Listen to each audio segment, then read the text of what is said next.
Niyazi bafethu ukuthi umuntu kakhulukazi umuntu ofile osedlule emhlabeni ukuthi uyayilandela into yakhe.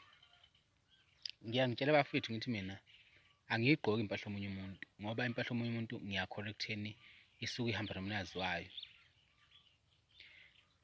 Ngiye ngibuke-ke bafowethu ukuthi ikakhulukazi labantu besifazane ukuthi njengoba bethenga iy'nwele nje, iy'nwele lezi angazi noma ezamandiya noma ezani, bayazi ukuthi lezo nwele lezo ezabantu asebafa noma mhlawumbe abayazi leyo nto leyo.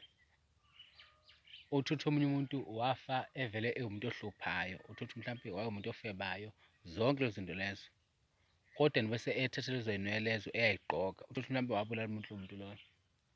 Bese lo moya lomuntu lo uyamlandela, anti phela usuke uzofuna into yakhe, umlandele umoya lomuntu lo, bese naye uthola ukuthi usenza lezi zinto lezi, naye uthole ukuthi manje nakazi ukuthi wenziswa yini, egcina naye sethi lento engiyenzayo noma angazi ukuthi ngenziswa yini, kanti uhlushwa umoya womnikazi walezi nwele lezi asuke ey'gqokile. Bafethu anoyisaba into yomunye umuntu, ikakhulukazi umuntu osewashona, ngoba umoya wakhe uhlala kuleyo nto leyo, umoya wakhe uyayilandela leyo nto leyo.